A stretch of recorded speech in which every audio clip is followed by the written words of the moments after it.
salt on one of the corners. I'm pouring salt, close the door and start lighting these incenses. The door was closed and we started lighting incenses. Andrew then threw some salt at each one of us and himself. We sat on the middle of the room, and we started praying. All the cold, all the dread was gone. But we could hear chains being dragged around on the lower floors, along with whispers. Heard some of the doors opening and closing downstairs. It started raining heavily outside. The noise from the rain covering some of the sounds of chains and doors, now running wild. Held my breath, thought the light flickering because of the storm. If the energy went down we would have no light. And then, it started slowing down. This noises, the rain. All of it was getting away quickly. Started becoming sleepy. One of the colleagues laid down on the floor. I followed. Then I slept. I woke up at morning, the sun coming from the glass window, and Amanda calling me. I stood up. Andrew was standing by the closed door, looking at it. Although I slept literally on the floor, my body didn't hurt. Well, let's see if it worked. Andrew heard from the sun entering from a window. The walk through the house was a very different experience than the one from the day before. The energy felt so much better. The family arrived sometime later, and they too noticed. Something was done. I didn't know what, but it worked. Back in the next cult, we asked the leader what happened, explaining in detail all that we did. Apparently sometimes, in locations that great suffering was a thing, all the lost souls and the activities can open a door to the spirit realm, from which a small demon went through and started disturbing the lost souls. What we did probably made it go away, but the doors can't be closed, and the lost souls needed a proper ritual to pass on. I felt bad for the family, but the leader told us that they would be fine, and that he would talk to them so they could free the souls trapped there. Fast forward 3 more months. Me. Got approved at university. Will start engineering course in 3 months. Really happy. Call Fabio, his new girlfriend, and Amanda for a little celebration. Think for a bit and called Chago too. He wasn't home, so I left a message with his mom. We all went to a pizza restaurant. I was thinking that Chago wouldn't come. Some minutes in and Chago shows up. Haven't seen him in months. Chago looks different. His eyes were different from before, he talked slowly and had the somewhat empty stare. I thought about that, maybe he was tired. Asked what was he up to. He apparently started working as a car salesman. After some time Chago started getting more comfortable and even smiled here and there. Asked him about the grimoire. Suddenly his face gets serious again. What about it, Anon? What came of it? Did you burn it? Why would I do that? It's with me, I'm using it. The table got silent. Chago, didn't we see that thing is dangerous? Anon, we were cocky. We did the stuff all wrong. That's why it did what it did. I'm also taking things slowly this time. Took a deep breath while looking at him. Decided that arguing with him there would be bad, so changed subjects. We went home. Amanda tells me not to hang out with Chago anymore. I agreed. Now, I have a soft spot for those I call friends. Once you were my friend, be sure I would go to hell and back for you. So, I was straight up lying to Amanda. Next days went up as normal. Receive a phone call. Chago's mom. Anon, is Chago there? I hesitated a bit, since we used to cover for each other sometimes. Eventually answer. No, did something happen? Anon, it's been 2 days, I can't find him anywhere. Turned off the phone and immediately called Amanda and Fabio to check if they knew something. Get really worried. At night his mom calls me again. He showed up at an aunt's house in a farm. Maybe he was going through some rough times. She agreed. Hang up the phone and that was it for the night. 5 days later I received a phone call again, this time very early in the morning. Chago's mom again. She tells me that like 3 days ago Chago tried to commit suicide. Took all the pills he could find in the house. He was taken to the hospital and submitted to a colon washing. She asks me if I could spend some days with him and his aunt at his aunt's farm, and bring Amanda and Fabio since we were the only friends that he had. I agreed that I would go, but said I would talk to Amanda and Fabio. Meet Fabio later at the gym. Explain him the situation. Anon, I wish the best of luck for him, but I can't go. Why?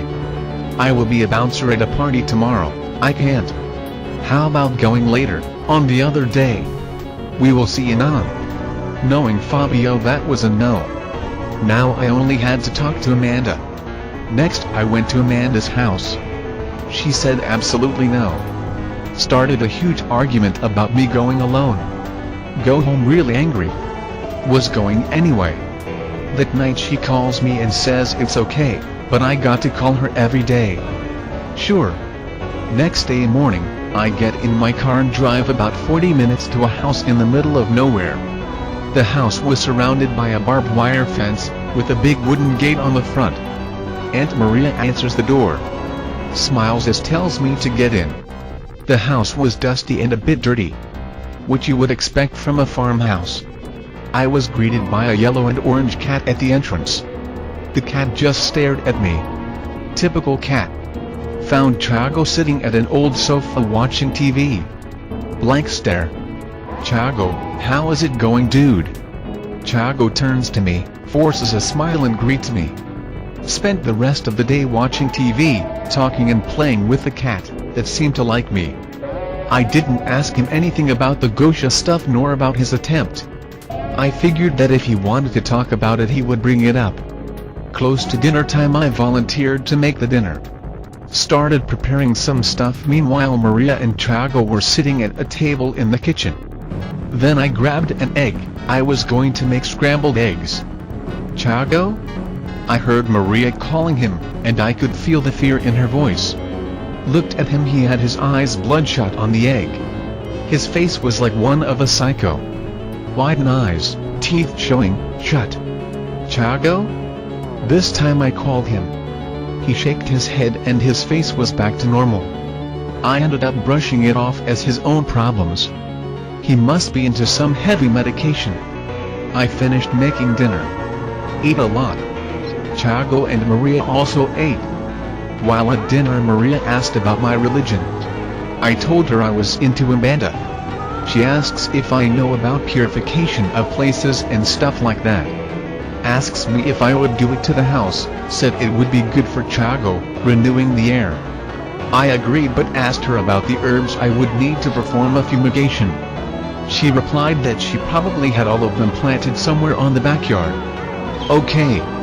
Later Thiago and Maria stood up and left. Got their plates for washing it. Noticed made nothing of it.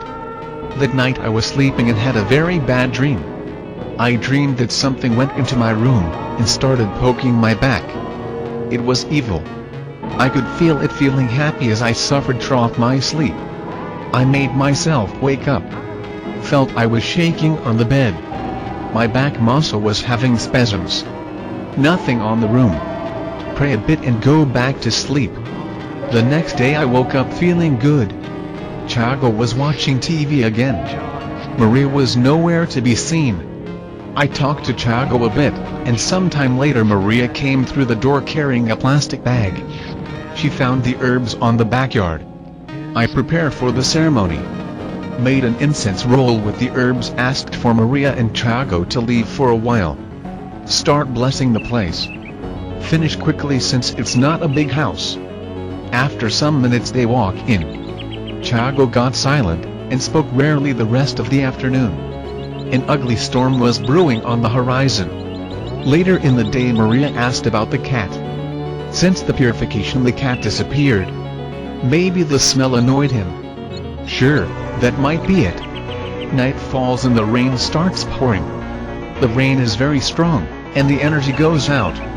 Aunt Maria was prepared. She had emergency lights in every room. After dinner I went to the bathroom to brush my teeth. The mirror of the bathroom could see the main corridor of the house.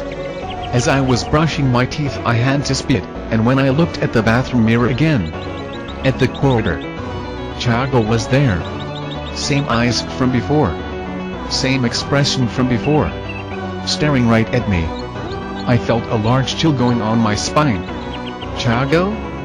You? He answered, his voice hisped. Hear sounds of steps. His aunt appears behind him, eyes widen with fear. Chago. What are you doing? She screamed. Chago looked at her, released an inhumanly loud scream and started punching on the wall. The house wall shaking with the strength of the punches. Then Chago turns to her, walks on her direction. Chago. He passes by her, going outside. Aunt Maria breaks down crying. I was still shaking from the deal. He is outside. Please.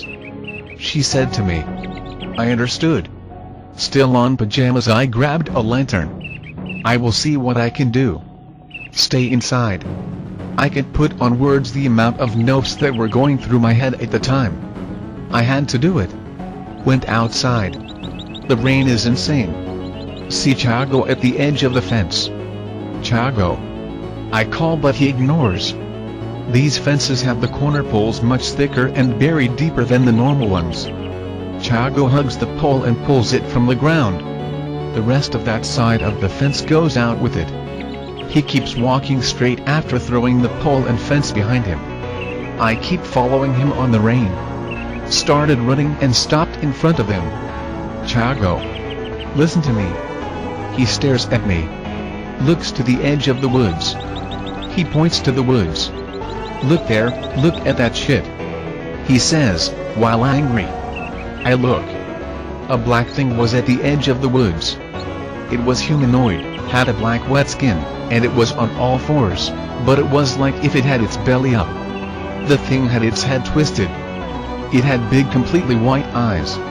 A big open mouth with lots of sharp white teeth. Got paralyzed from fear.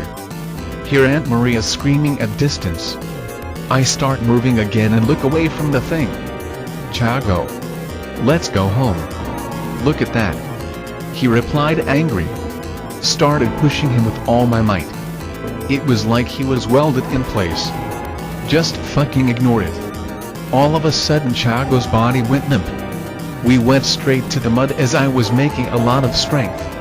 I tried to stand up the best I could while dragging Chago with me. Got near the house and Aunt Maria came running on the rain. She helped me dragging Chago in. Part of the outside roof of the house had fallen down because of the wind. We went in the house. Get me salt. Aunt Maria ran to the kitchen while I dragged Chago into one of the rooms. She came with a pot of salt. Asked her to sit down and pray. Salt the corners and ourselves. Sit on the middle and started praying. Spend rest of the night praying. At morning at first light Chago wakes up. Vomits a dark liquid. Aunt Maria starts crying. Let's go, you got to take him to the hospital. The rain had stopped a bit. Put Chago and Maria at the back of my car. Get on the front seat and floor it. Get to city and to a hospital. Maria calls his mom and quick enough she was there. I was waiting at the hospital's reception. When she got in, Maria tried to talk to her. Chago's mom looks at me, sees me all dirty and with various cuts. Starts crying. Wait there for a while. Chago's mom gets news from the doctor that he would have to stay for at least 1 or 2 nights. Looks at Maria and asks if she could